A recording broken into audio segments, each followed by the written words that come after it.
नमस्कार। राज्य शिक्षा शोध एवं प्रशिक्षण परिषद बिहार पटना में आपका स्वागत है। प्यारे बच्चों, हम उम्मीद करते हैं कि आप स्वस्थ एवं कुशल होंगे।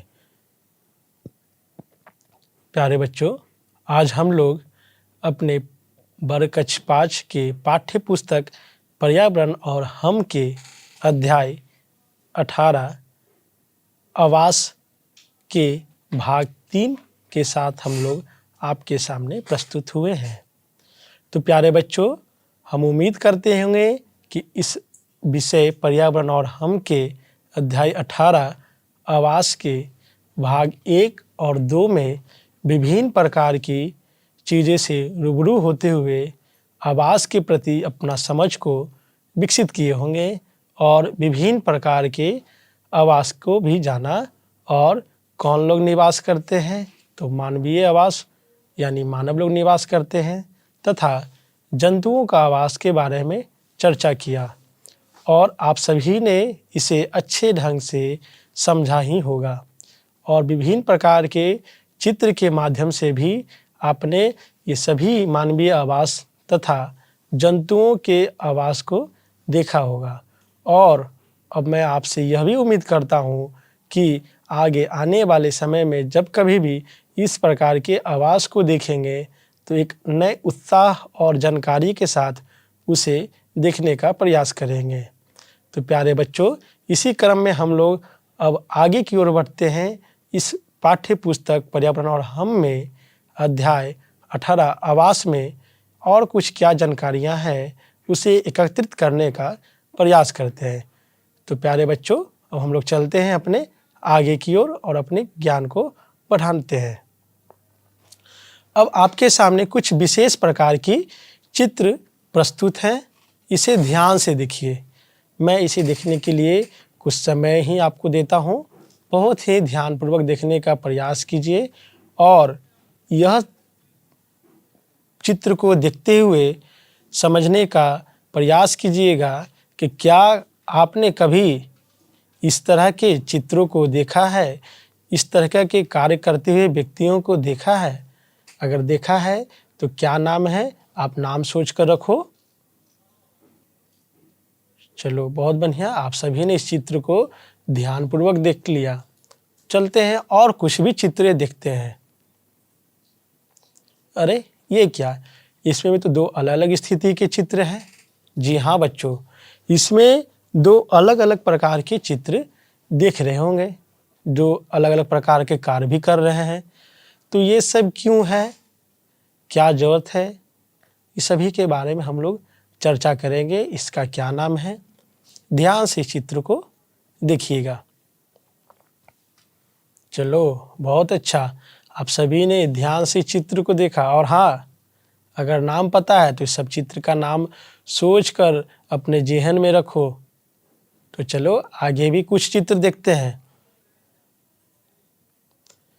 अरे वाह, इसमें तो एक अलग ही प्रकार के चित्र दिखाई दे रहे हैं। देखो बच्चों, इसमें कुछ, अच्छा बताओ, इस दोनों चित्र में आपके कौन से चित्र को कई बार देखा है? वाह, आपने रंगते हुए देखा होगा ना। तो कुछ चित्र में रंगते हुए व्यक्ति नजर आ रहे हैं जो रंग रहे हैं, रंग रोगन का कार्य कर रहे हैं। अच्छा बताओ, आप सभी का फेवरेट कलर क्या है? चलो, सभी का अलग अलग फेवरेट कलर है, तो अपने पसंदीदा कलर को अपने साथ रखो और ध्यान से इसे देखो। दूसरे में भी कुछ व्यक्ति क्या कर रहे हैं, कार्य कर रहे हैं, कुछ काम कर रहे हैं।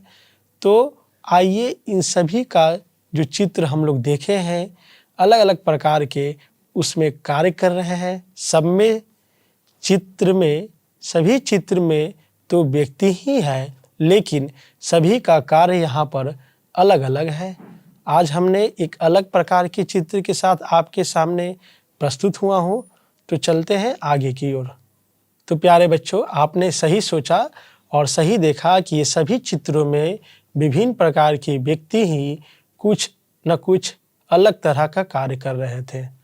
तो मैं आज आपके सामने इस तरह के चित्र को लेकर इसलिए उपस्थित हुआ हूँ कि आज का जो हमारा चर्चा का विषय है, क्योंकि हम लोग ने पिछले वर्ग कक्ष में आवास के बारे में जानकारियाँ प्राप्त तो कर ली है, कितने प्रकार के आवास है, कौन मानवीय आवास है, कौन जंतुओं का आवास है, उसमें कौन कौन लोग रहते हैं, यानी किस प्रकार के लोग रहते हैं, कुछ विशेष परिस्थिति, कुछ विशेष प्रकार के लोग विशेष स्थान में भी रहते हैं, कुछ विशेष प्रकार की जीव जंतुएं भी विशेष प्रकार के अपने आवास में रहते हैं। तो क्या इसे जो भी मानव निर्मित आपने आवास को देखा, चाहे वो पक्का मकान हो या कच्चा मकान हो या हाउस बोट हो या कैंपर हाउस हो या आपके सामने इग्लू हो, तो कुछ विशेष प्रकार की मकान के बारे में हम लोग चर्चा किए, तो उसे आपके मन में यह भी सवाल आ रहा होगा कि ये सभी विशेष प्रकार की मकानें तो बनाने वाला कोई ना कोई तो होगा। जी हाँ, इसके बारे में अब हम लोग आगे की ओर चर्चा करते हैं और इसीलिए हम लोग यहाँ पर विशेष प्रकार के चित्र में कुछ व्यक्तियों द्वारा कार्य किए जा रहे हैं, चित्रों के साथ उपस्थित हुए थे। तो अब चलते हैं बारी बारी से उन चित्रों को भी पुनः ध्यान से देखते हैं और उसका क्या नाम है और उस चित्र में जो व्यक्ति जो भी कार्य कर रहे हैं वो किस प्रकार से संपन्न किए जाते हैं, इसके बारे में हम लोग चर्चा करते हैं। तो आप सभी पुनः ध्यानपूर्वक तैयार रहिए, क्योंकि अब आपके सामने कुछ और भी जानकारियाँ मैं लेकर आ रहा हूँ। प्यारे बच्चों, सबसे पहले जो चित्र में हम लोग देखें, कुछ विशेष प्रकार की ये चित्र में एक व्यक्ति किसी कार्य को संपन्न करते हुए दिखाई दे रहे हैं, अर्थात किसी कार्य को पूर्ण करते हुए दिखाई दे रहे हैं। तो इस प्रकार के कार्य करने वाले व्यक्ति को क्या बोलते हैं? वास्तुकार। जी हाँ, इस प्रकार के कार्य करने वाले व्यक्तियों को वास्तुकार कहते हैं। ये क्या करता है? तो एक वास्तुकार एक घर का नक्शा बनाता है। जी हाँ बच्चों, एक वास्तुकार जो होता है एक घर का नक्शा बनाता है। और नक्शा क्यों बनाता है? फिर आपके मन में सवाल आ गया होगा। तो नक्शा इसलिए बनाया जाता है कि कम समय में कम जगह में किस तरीके से अपनी सुंदरता को भवन, क्योंकि देखो व्यक्ति की क्या है, सुंदर दिखना चाहता है, तो किस प्रकार के सुंदरता के साथ घर की रचना को बनाया जाए, अर्थात घर की संरचना तैयार किया जाए, जो कि एक विशेष प्रकार की कार्य होते हैं, जो कार्य करते हैं उनका नाम होता है वास्तुकार। तो जो आपने अभी जो देख रहा है इस चित्र में, जो भी आप सभी ने इस चित्र में देख रहे हैं, तो वो उसी प्रकार के व्यक्तित्व हैं जिनका नाम है वास्तुकार, जो कि एक वास्तुकार का कार्य होता है एक घर का नक्शा बनाना। तो चलिए इसी क्रम में अपनी जानकारी को और आगे की ओर बढ़ाते हैं। बच्चों, यहाँ पर जो चित्र दिखाई दे रहे हैं, उम्मीद करता हूँ कि इस चित्र को आप सभी ने जरूर ही कहीं ना कहीं देखा होगा। यहाँ तक तो हम उम्मीद करते हैं कि आपने इस तरह के कार्य होते हुए घर में ही देखा होगा।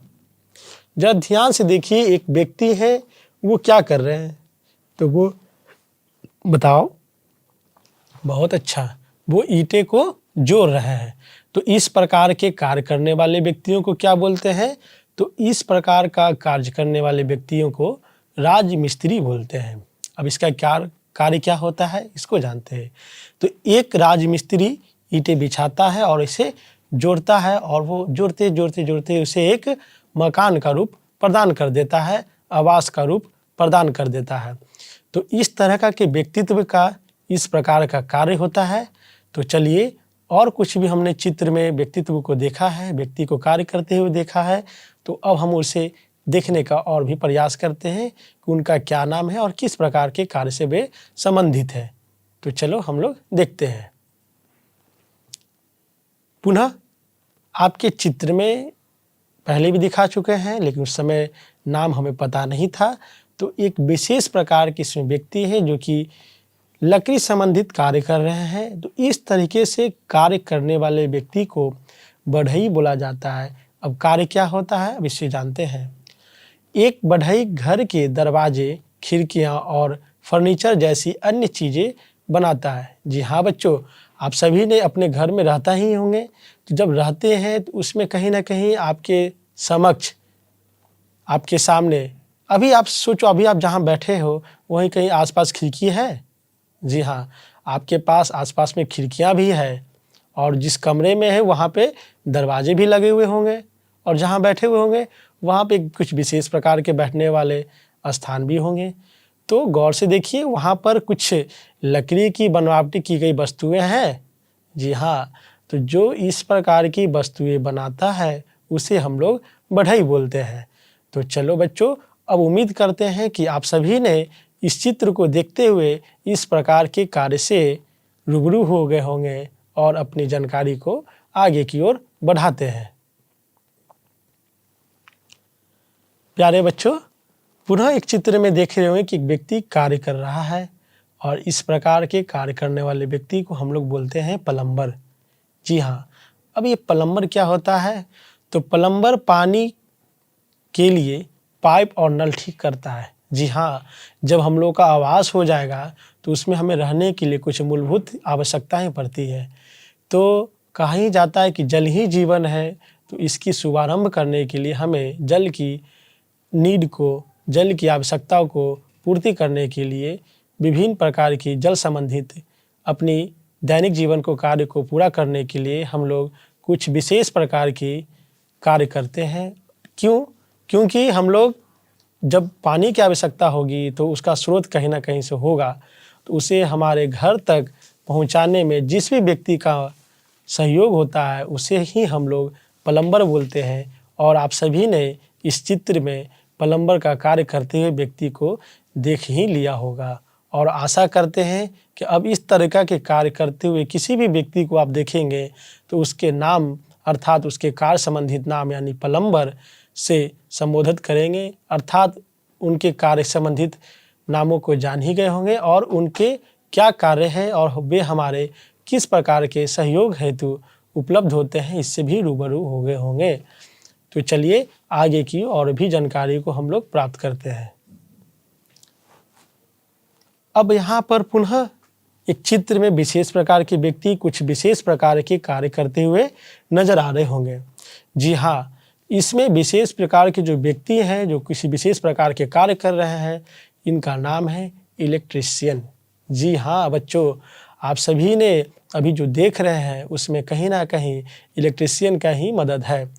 तो एक इलेक्ट्रीशियन का कार्य क्या होता है? तो एक इलेक्ट्रीशियन तार, स्विच, बल्ब, पंखे आदि लगाता है और उसको लगाकर हमें सहयोग प्रदान करता है। तो प्यारे बच्चों, इस तरीके से कार्य करने वाले व्यक्तियों से हम लोग रूबरू हो रहे हैं, जो कि चित्र के माध्यम से हम लोग तो अभी यहाँ देख रहे हैं, लेकिन हम आशा करते हैं कि आने वाले समय में जब कभी हमारे सहयोग हेतु वे व्यक्तित्व उपलब्ध होंगे तो हम उन्हें के कार्य से संबंधित कार्य नाम तथा किस प्रकार के कार्य से संबंधित व्यक्ति है उनको हम लोग जान सकते हैं। तो चलिए इसी क्रम में कुछ और जानकारियाँ प्राप्त करते हैं। अब यहाँ पर कुछ विशेष परिस्थिति में कुछ व्यक्ति कार्य कर रहे हैं, जो कि क्या कर रहे हैं? वो रंग रोगन का कार्य कर रहे हैं।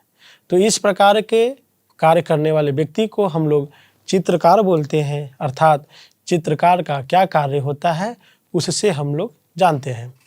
तो एक चित्रकार घर को क्या करते हैं? रंगते हैं, विभिन्न प्रकार के चित्रे उसमें बनाते हैं ताकि हमारे घर की सुंदरता निखरे और हम लोग अपने आवास में जो भी सहयोग हेतु व्यक्ति आते हैं, हमारे ये सभी चित्रकार जो रंगते हैं वो हमारे सहयोग हेतु उपलब्ध होते हैं।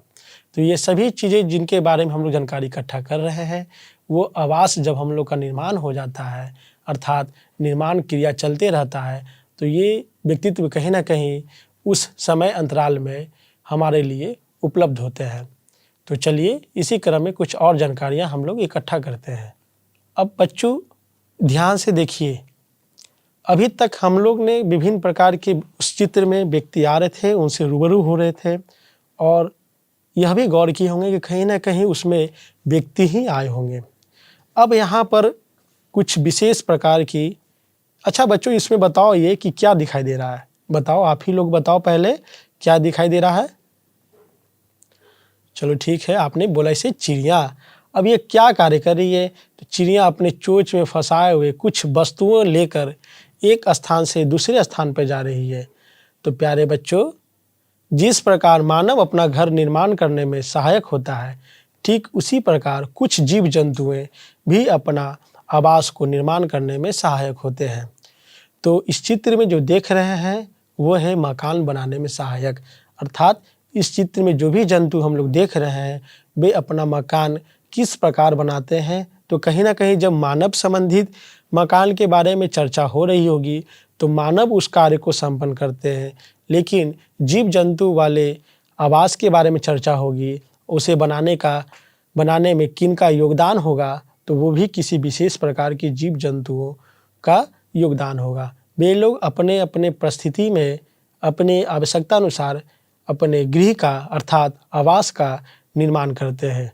तो प्यारे बच्चों, उम्मीद हम कर रहे हैं कि आप लोग ने ये सभी चीज़ों को ध्यान से देख रहे होंगे और समझ रहे होंगे तथा मानव निर्मित आवास में सहयोग हेतु कौन कौन से व्यक्तित्व आए और जीव जंतु संबंधित आवास में निर्मित हेतु कौन कौन से जीव जंतुओं भी सहयोग करते हैं। इससे रूबरू होते हुए यह जान लिए कि जब कभी मानव अपना आवास को बनाता है तो उसमें मानवीय संसाधन लगाता है और जीव जंतु जब अपना आवास बनाते हैं तो उसमें भी अपना योगदान देते हैं। प्यारे बच्चों, हम लोग पूर्ण रूप से इस अध्याय को अब समाप्त कर रहे हैं।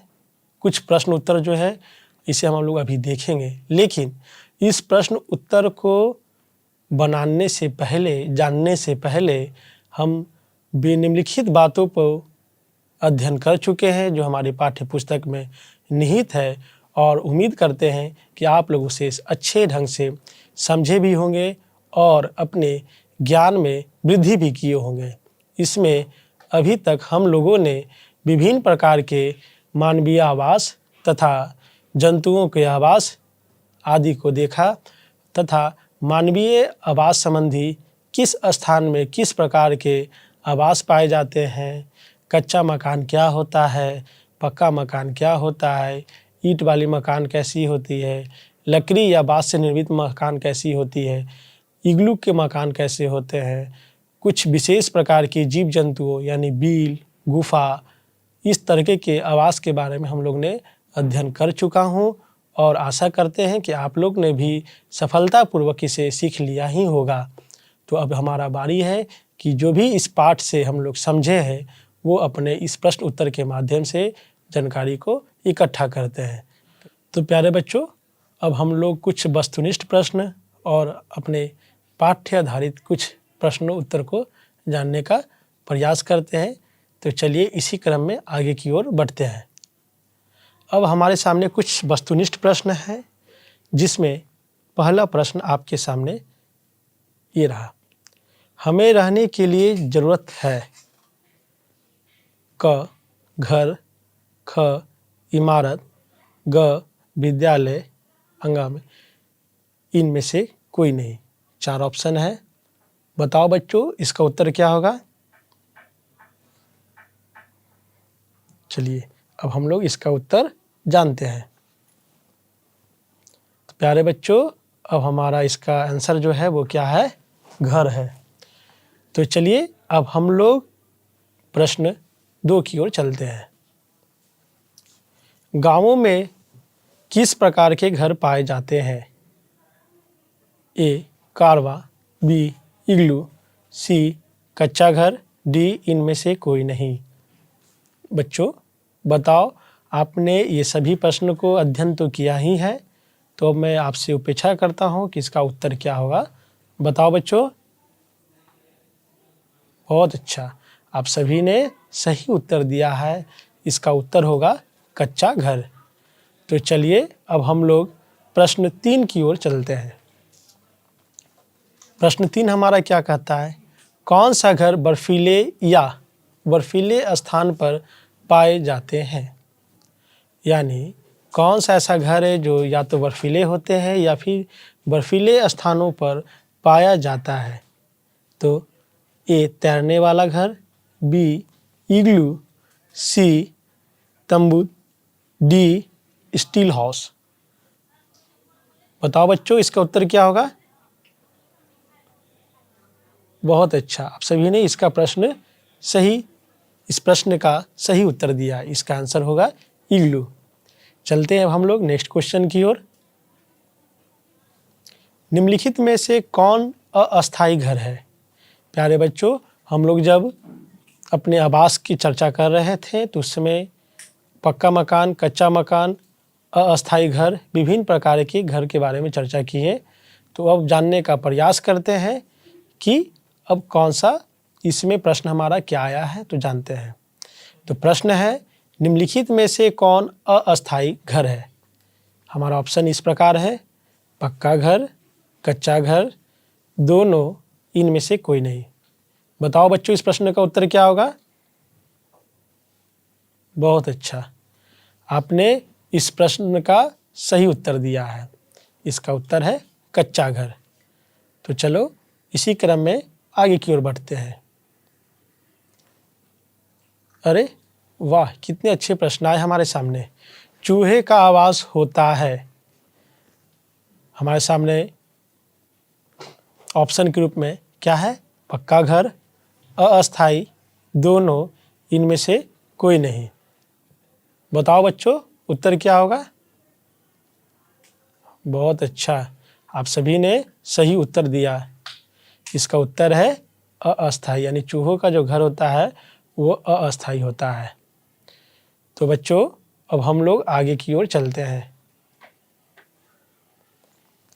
अब हमारा कुछ प्रश्न इस प्रकार है। प्रश्न पहला, कॉलोनी क्या होती है? जो कॉलोनी होती है वो क्या होती है, जानिए। कॉलोनियों में गांव की हवेलियों की तरह सीमेंट, कंक्रीट, ईंट, पत्थर आदि से बनी इमारतें होती हैं। सभी आवासों के लिए पानी, नाली, साफ सफाई की व्यवस्था अलग से होती है। तो प्यारे बच्चों, इस प्रकार की जहाँ भी हम लोग इमारतें, इस प्रकार की जहाँ भी हम लोग अवस्थाओं को देखेंगे, विभिन्न प्रकार की सुविधाओं को देखेंगे, तो एक कॉलोनी का निर्माण करती है। तो हमारा जो प्रश्न था कॉलोनी क्या है, उसका ये उत्तर था। इसी क्रम में हम लोग अब आगे की ओर बढ़ते हैं। प्रश्न 2, गांव से लोग बड़े शहरों की ओर क्यों जाते हैं? प्यारे बच्चों, बहुत ही सुंदर सा सवाल है और आप सभी से उम्मीद करते हैं कि पहले आप लोग बताओ आपका क्या सोच है इस विषय पर कि गांव से लोग बड़े शहरों की ओर क्यों जाते हैं। बताओ। चलो ठीक है, आप लोग का भी उत्तर सही है। अब हम लोग जानते हैं कि क्यों जाते हैं। तो बहुत सारे लोग रोजी रोजगार की तलाश में अपने गांव, कस्बों, मोहल्लों से बड़े शहरों की ओर जाते हैं। प्यारे बच्चों, बहुत सारे लोग अपने रोजी रोजगार की तलाश में अपने गांव से, कस्बों से, मोहल्लों से बड़े शहर की ओर जाते हैं। तो इस प्रकार हमारा यह प्रश्न का उत्तर पूर्ण होता है। अब हम लोग अगले प्रश्न पर चलते हैं।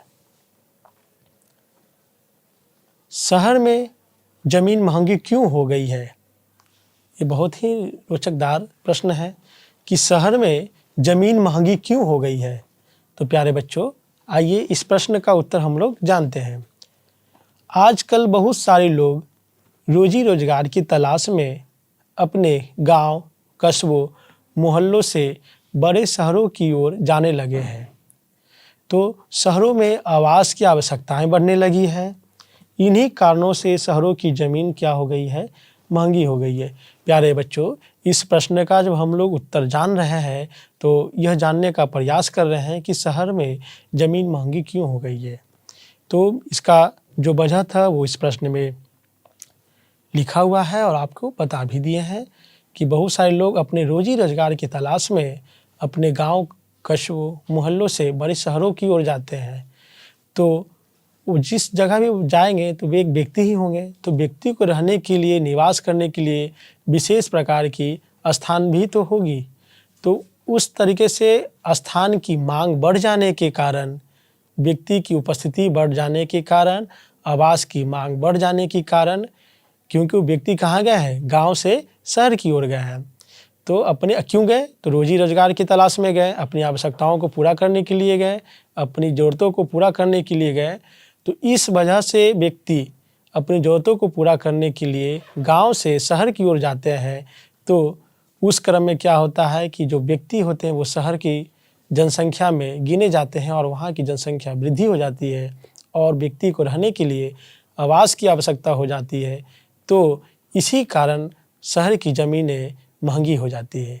तो चलो कुछ और भी प्रश्न पे हम लोग चर्चा करते हैं। अब हमारे सामने प्रश्न है, ग्रामीण क्षेत्र एवं शहर के आवास में क्या अंतर होता है? बच्चों, ग्रामीण क्षेत्र एवं शहर के आवास में क्या अंतर होता है? तो हमने पिछले वर्ग कक्ष में ये सभी बातों पर अध्ययन कर चुके हैं। पुनः मैं आपको बता देता हूँ कि शहरी आवासें ईंट, पत्थर, सीमेंट आदि से बने होते हैं, मगर गांव के घर छपरों के, मिट्टी के होते हैं।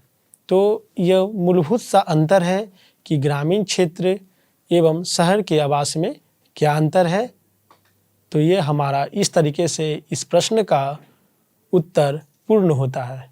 तो प्यारे बच्चों, आज हम लोग विभिन्न तरह के प्रश्नों पे चर्चा किए हैं और इसी के साथ अपनी जानकारी को और भी वृद्धि किए हैं और मैं आपसे आशा करता हूं कि आज पूर्ण तरह आवास अध्याय 18 विषय पर्यावरण का यह पाठ संपूर्ण होता है और उम्मीद यह भी करता हूं कि आप सभी ने इस आवास पाठ से विभिन्न प्रकार के आवासों के बारे में जानकारी इकट्ठा कर लिए होंगे।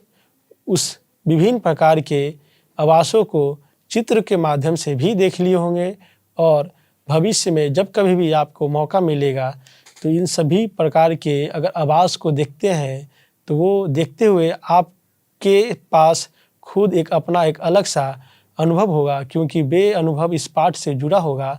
क्योंकि हम लोग ने यहाँ पर वे सभी विभिन्न प्रकार के आवासों का चर्चा किया हूँ जो आपको कहीं ना कहीं दिखाई दे सकते हैं। तो अब हम लोग अगर उस आवास को देखेंगे तो एक नई जानकारी के साथ हम उस आवास को देखेंगे और इसी के साथ यह अध्याय पूर्ण होता है। तब तक के लिए आप सभी को धन्यवाद और मैं फिर उम्मीद करता हूँ कि आपसे अगली वर्ग कक्ष में इसी विषय पर अगले अध्याय के साथ मिलूँगा। आप सभी को धन्यवाद।